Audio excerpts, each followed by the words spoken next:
گلشن مصطفی کے گلے تر حضرت صاحبزادہ والا شان پیر سید محمود الحسن شاہ صاحب دامت برکاتہم قصیہ، دیگر علماء کرام، مشایخ اعظام، خواتین و حضرات، تحریک منہاج القرآن، پاکستان عوامی تحریک، MSM، منہاج یوتھ لیگ، منہاج القرآن علماء کونسل،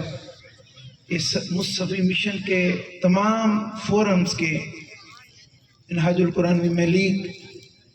تمام متوسلین و متعاقدین، میرے اور آپ کے پیارے آقا نبی آخر الزماں مکین گنبد خضرا حضرت محمد مصطفیٰ صلی اللہ علیہ وآلہ وسلم کے پیارے غلاموں، جیسا کہ مجھے بتایا گیا کہ شارٹ سا ٹائم ہے اور پہلے بھی اچھی یعنی لانگ سپیچز ہوئیں، تو صرف حاضری کے لیے تحریک منہاج القرآن اور حضور سیدی شیخ الاسلام پروفیسر ڈاکٹر محمد طاہر القادری استاذی مکرم دامت برکاتہم قدسیہ، یہ مشن ایک ہی مشن ہے، ایک ہی پیغام ہے، اور وہ اللہ اور اس کے رسول کی محبت، آقا علیہ السلام کی محبت، آپ کی امت کی محبت اور انسانیت کی محبت کا مشن ہے۔ یہ امن کا مشن ہے، امن کا پیغام ہے، اور اسی پر ہی پورا فوکس ہے اس عظیم مشن کا اور اس عظیم قائد کا کہ محبت کے بغیر بات نہیں بنتی۔ اور قرآن مجید میں اللہ رب العزت نے فرمایا، میرے بندو میری محبت کی بات ہو تو دنیا کی ساری محبتیں پیچھے رہ جائیں اور میری محبت سب پر سبقت لے جائے، اور اس کا کمال یہ ہو کہ میری محبت میں تم اپنی ذاتوں کو بھی بھول جاؤ کہ تم کیا ہو، صرف میں ہی تمہیں یاد رہوں۔ اور اس کے بعد پھر آقا علیہ السلام نے اپنا قول اقدس میں عطا فرمایا اہل ایمان، تم میں سے کوئی ایک بھی اس وقت تک صاحب ایمان نہیں ہو سکتا جب تک وہ اپنے والدین، اپنی اولاد اور تمام انسانوں، اور دوسری روایت میں اپنی ذات سے بھی بڑھ کر مجھے محبوب نہ بنا لے۔ تو گویا آیا مبارکہ جو میں نے تلاوت کی، اشد حبا للہ، اور دوسری طرف وتبتل الیہ تبدیلا، اور حدیث پاک کے مطابق لا یؤمن احدکم حتی اکون احب الیہ من والدہ وولدہ والناس اجمعین۔ یہ مجموعی طور پر محبت کا پیغام کتاب و سنت سے ہمارے سامنے ہے۔ وجہ کیا ہے؟ کیوں یہ پیغام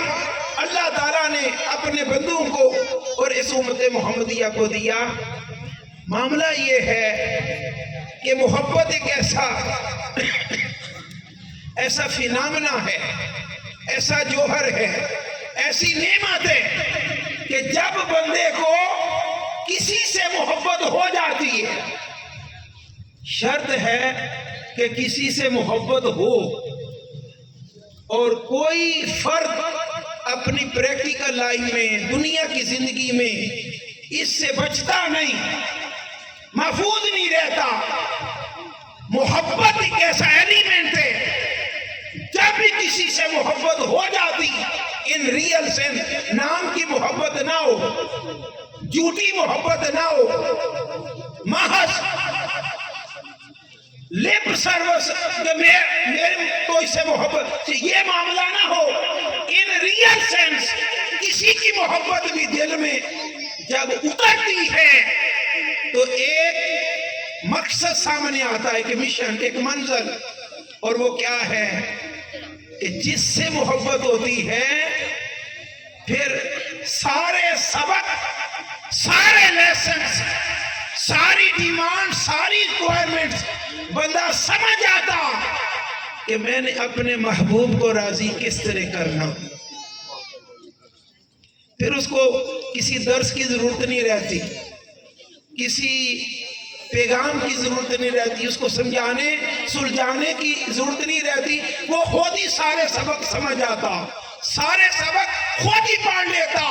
اور پھر اس کی زندگی کا ایک ہی مشن بنتا کہ کسی طریقے سے میرا محبوب راضی ہو جائے.